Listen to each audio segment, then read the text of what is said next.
Internet boom വന്നതിന് ശേഷമാണ് ഇതെല്ലാം ഒത്തിരി പ്രേക്ഷകരിലേക്ക് എത്തിയതല്ല. യൂട്യൂബ് എന്ന് പറയുന്നൊരു സംഭവമാണ് ചിലപ്പം ഒരു ഗോഡ് ഫാദർ ഇല്ലാതെ നമ്മൾ ഒരു പ്രേക്ഷകരിലേക്ക് നമ്മുടെ ആർട്ട് പ്രസൻറ്റ് ചെയ്യാനൊരു മീഡിയം വന്നത് അല്ലേ.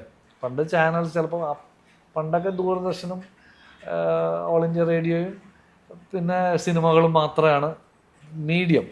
അപ്പോൾ ഇപ്പോൾ അങ്ങനെ അല്ലല്ലോ, നമുക്ക് ഒത്തിരി മീഡിയമുണ്ട്, ഒത്തിരി ചാനൽസ് ഉണ്ട്.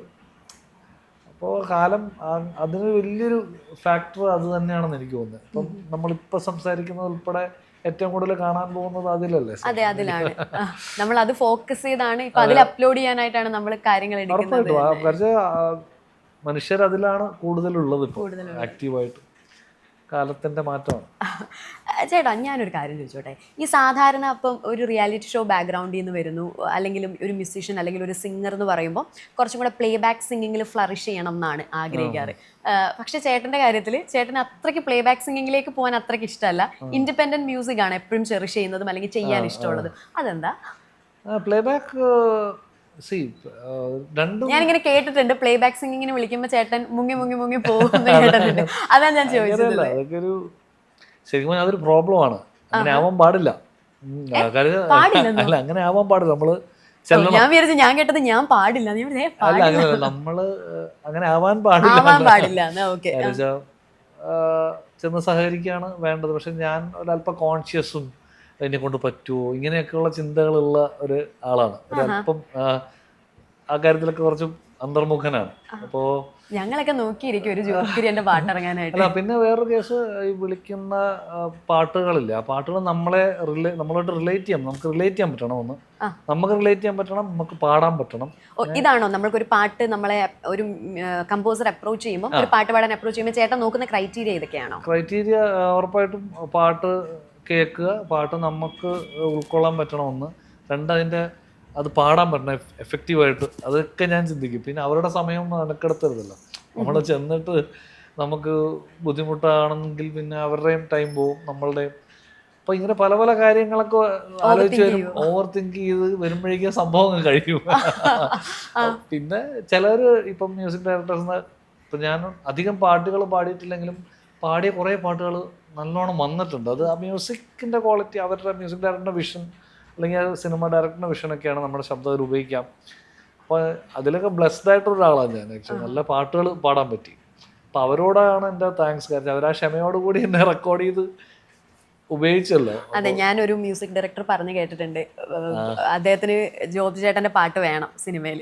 അപ്പോൾ ജോബ് ചേട്ടനെ അപ്രോച്ച് ചെയ്ത സമയത്ത് ജോബ് ചേട്ടൻ ഇങ്ങനെ തിരക്കൊക്കെ ആയിട്ട് ഇങ്ങനെ നിൽക്കുക. അപ്പോൾ പുള്ളി എന്ത് ചെയ്തെന്ന് വെച്ചാൽ എറണാകുളത്ത് നിന്ന് റെക്കോർഡ് ചെയ്യേണ്ട സാധനങ്ങളൊക്കെ ആയിട്ട് ട്രിവാൻഡ്രത്ത് ജോബ് ചേട്ടന്റെ വീട്ടിൽ വന്നിട്ട് റെക്കോർഡ് ചെയ്തോണ്ട് പോയി എന്ന് പറഞ്ഞു. തീവണ്ടി സിനിമയിലെ പാട്ട് കൈലാസേട്ടൻ റെക്കോർഡ് ചെയ്യാൻ വന്ന കഥയാണ് ഞാൻ പറഞ്ഞത്. ഞാൻ എന്നാലും ഞാൻ എന്തിനാ അത്രയും നീക്കി പുള്ളിയെ ബുദ്ധിമുട്ടിച്ചത് നേരത്തെ.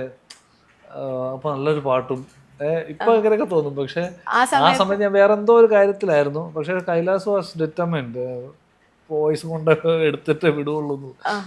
അത് പുള്ളിയുടെ ഒരു ഡിറ്റർമിനേഷനും പുള്ളിക്ക് എന്നോട് ഒരു താല്പര്യം ഉള്ളതുകൊണ്ട് ഞാൻ രക്ഷപ്പെട്ടു. നല്ലൊരു പാട്ട് പാടാൻ പറ്റി. അപ്പോൾ ഇറ്റ്സ് ഓൾ ബ്ലെസ്സിങ്. പിന്നെ ഞാൻ ഇതേപോലെ ഇങ്ങനെ വന്ന് പിടിച്ച പിടിയാലെ പാടിപ്പിച്ച മ്യൂസിക് ഡയറക്ടേഴ്സ് ഒക്കെ ഇങ്ങനെ പിടിച്ച പിടിയാലെ പിടിക്കുക. ദീപക് ദേവ് സാറൊക്കെ സൂപ്പർ സ്റ്റാർ ടൈമിൽ നമ്മുടെ ജഡ്ജായിരുന്നു, മെന്ററാണല്ലോ. അപ്പം സാറിൻ്റെ അടുത്ത് നമുക്ക് ഇങ്ങനെ മുങ്ങാനൊക്കെ വലിയ പണിയാണ്. പറഞ്ഞു ഒന്നാലൊരു റെസ്പെക്റ്റും ഇഷ്ടവും. സാർ ആ ജോബ് എവിടെ ഉണ്ട്? ഇവിടെ ഒരു പാട്ടുണ്ടോ, താന്ന് വാ. അപ്പം നമ്മൾ ചെന്നിട്ട് പറയും, സാർ ഞാൻ നാളെ വരും, അത്ര കണ്ടീഷൻ ഇല്ല എന്നൊക്കെ പറഞ്ഞ് ഒരു ടെൻഷനൊക്കെ വരുമല്ലോ. പുള്ളി പക്ഷെ കൂളാക്കി എടുക്കും ആദ്യം. എന്നിട്ട് അന്നത് പാടിച്ച് ഏറ്റവും അടിപൊളിയായിട്ട് എടുത്തിട്ടേ പുള്ളി വിടത്തുള്ളൂ. പുള്ളിക്ക് എന്നെ ഹാൻഡിൽ ചെയ്യാൻ നല്ലോണം അറിയാം മേ ബി. അപ്പോൾ സാറായതുകൊണ്ട് എനിക്ക് ഞാൻ ടെൻഷനൊക്കെ പോയി ഞാൻ എന്നെ മാക്സിമം ഡെലിവറി ചെയ്യാൻ ശ്രമിക്കാറുണ്ട്.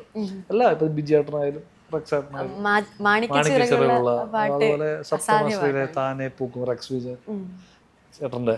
അപ്പോൾ അങ്ങനെ പലരും, ഷാൻ, ഇവരൊക്കെ എന്നോടൊരു എന്താ പറയുക, എന്നോട് ക്ഷമിച്ച് വോയിസ് എടുത്തിട്ടുള്ള ആൾക്കാരാണ്. വിനീതിൻ്റെ, ഹിഷാമിൻ്റെ കൂടെ പാടുമ്പോഴൊക്കെ they all know my character. അപ്പം ഒരു സൗഹൃദമുണ്ട്. സ്നേഹത്തോടെ അത് വോയിസ് ക്യാപ്ചർ ചെയ്യാന്നുള്ള അവരുടെ ഒരു പേഷ്യൻസിന്റെ ഗുണമാണെന്ന് തോന്നുന്നു. ചേട്ടൻ പ്ലേ ബാക്ക് സിംഗിങ്ങിൽ പാടിയിട്ടുള്ള ഓൾമോസ്റ്റ് പാട്ടുകൾ കുറച്ച് ലൗഡായിട്ടുള്ള പാട്ടുകളാണ്. അപ്പോൾ അതിൽ നിന്ന് എനിക്ക് കുറച്ചൊരു വ്യത്യസ്തത തോന്നി. എനിക്ക് ടെക്നിക്കലി അത് എന്താണെന്ന് പറഞ്ഞുതരാൻ എനിക്കറിയത്തില്ല. എനിക്ക് വ്യത്യസ്തത തോന്നുന്ന ചില്ല് റാന്തൽ പാട്ട് കലിയിലെ ഭയങ്കര സൂത്തിങ് ആയിട്ടുള്ള ഒരു പാട്ടാണ്. ഗോപിചന്ദ് ഒരു അടിപൊളി കോമ്പോസിഷൻ ആണ്. നല്ല എനിക്ക് ചെയ്യാൻ പറ്റുന്ന ഒരു ജോണറും എൻ്റെ ഒരു ഏരിയയിലാണ് ആ പാട്ട്. പിന്നെ നല്ല സമയം ആ പാട്ട് വന്നപ്പോ മുങ്ങാൻ നോക്കിയായിരുന്നു? ഇല്ല, അങ്ങനെയല്ല, മുങ്ങാൻ നോക്കിയിട്ടില്ല. അങ്ങനെ എപ്പോഴും മുങ്ങൊന്നുമില്ല. എപ്പോഴും ഞാൻ അവൈലബിൾ ആണ്. നല്ല മ്യൂസിക് അല്ല, അത് സ്റ്റുഡിയോ ചെന്ന് പുള്ളി നമ്മൾ ഇച്ചിരി ലേറ്റ് ആയിട്ട് സമാധാനത്തിൽ റെക്കോർഡ് ചെയ്തൊരു പാട്ടാണ്. നല്ല പാട്ടുമാണ്. എനിക്കത് പാട്ടുമായിട്ട് റിലേറ്റ് ചെയ്യാൻ പറ്റിയെന്നുള്ളതാണ് ആദ്യത്തെ ഞാൻ നോക്കുന്നത്. എനിക്ക് പാട്ടിൽ എനിക്കിഷ്ടമുള്ള എലിമെന്റ്സ് ഉണ്ടാവണം എന്ന് ഞാൻ നോക്കാറുണ്ട്. അപ്പോൾ അത് ഭയങ്കര രസമുള്ളൊരു പാട്ടല്ലേ, അസാധ്യ കോമ്പോസിഷനും. അത് ആ സിനിമയിൽ വന്നിരിക്കുന്ന ഒരു അത് പ്ലേസ് ചെയ്തേക്കുന്നത് ഭയങ്കര ബ്യൂട്ടിഫുൾ ആയിട്ടാണ്. പിന്നെ സിനിമയുടെ ഒരു ക്രൈറ്റീരിയ പല ഒത്തിരി പേരുടെ ഡ്രീമാണ് ഒരു സിനിമ അല്ലേ. അപ്പൊ അതിൽ നമ്മളൊരു ബുദ്ധിമുട്ടാവാൻ പാടില്ലല്ലോ. അതാണ് എൻ്റെ ഏറ്റവും സമയം എടുക്കുക. അതിങ്ങനെ ആലോചിച്ച് കൂട്ടും. ചിലപ്പോൾ നമ്മൾ സമയം പോവാം, അവരെ റെക്കോർഡിങ്ങിന് കുറേ വെറുതെ ബുദ്ധിമുട്ടിക്കണോ ഇങ്ങനെയൊക്കെ ചിന്തിച്ച് കൂട്ടും. കുറച്ച് അതിന്റെ ആവശ്യമില്ല ശരിക്കും. അപ്പൊ നമ്മുടെ ഇൻഡിപെൻഡന്റ് മ്യൂസിക് വരുമ്പോൾ ഇങ്ങനെ ആലോചിക്കും, ഞാൻ എന്റെ സമയമല്ലേ പോകുന്നു, നമ്മളിങ്ങനെ പാടി കഴിയുമ്പോൾ ശരിയാണോ, ഞാൻ തന്നെ എത്രയോ കറക്ഷൻസ് ചെയ്ത് എന്റെ തന്നെ ഇഷ്ടം വരെ ചെയ്യുമല്ലോ. നമുക്ക് പിന്നെ ആരുടെ അടുത്തും അതൊരു ഞാൻ തന്നെ അനുഭവിച്ചാൽ മതി. ആ ഡിലേ, ആ മൂഡ് കൃത്യമായിട്ട് മൊത്തത്തിലൊരു മൂഡിന്റെ ആളാണ്. എനിക്കത് കറക്റ്റ് ആയാലേ ഇത് പറ്റുള്ളൂ. ആർട്ട് അപ്പോഴേ റിയാലിറ്റി ഷോയുടെ കാര്യം പറഞ്ഞപ്പോൾ ഞാൻ ഓർത്തത് ഗോൾ സിനിമയിലെ പാട്ട് അഭിനയിച്ച് പാടിയിട്ടുണ്ടല്ലോ, അത് റീവാച്ച് ചെയ്യാൻ ആഗ്രഹിക്കുന്നുണ്ടോ ചേട്ടൻ? ഞാന് സത്യം പറഞ്ഞാൽ ഞാൻ ക്യാമറ ഫ്രണ്ട്ലി ഒരു ആളല്ല. പക്ഷെ നല്ല പാട്ടല്ലേ ചേട്ടാ അത്? കാരണം നിങ്ങൾ ഇത്രയും പേരും കൂടെ വരുന്ന അപ്പൊ ട്രെൻഡാണ്. വലിയൊരു സിനിമ അതൊക്കെ ഒക്കെയാണ്. പക്ഷെ എന്നെ സംബന്ധിച്ചിടത്തോളം ഞാൻ സ്ക്രീനിൽ വരാൻ ഇഷ്ടപ്പെടുന്ന ഒരാളല്ല. അങ്ങനെ ഒരു കൊറിയോഗ്രാഫ് ഒരു ഡാൻസിലോ അല്ലെങ്കിൽ പെർഫോം ചെയ്യാൻ കുഴപ്പമില്ല. ക്യാമറ ഇപ്പൊ നമ്മൾ സംസാരിക്കുന്നത് നമ്മൾ കോൺവെർസേഷനിലായതുകൊണ്ട് കുഴപ്പമില്ല. പെർഫോം ചെയ്യുമ്പോൾ ഷൂട്ട് ചെയ്യുന്നത് കുഴപ്പമില്ല, ബിക്കോസ് ഞാൻ പെർഫോമിങ്.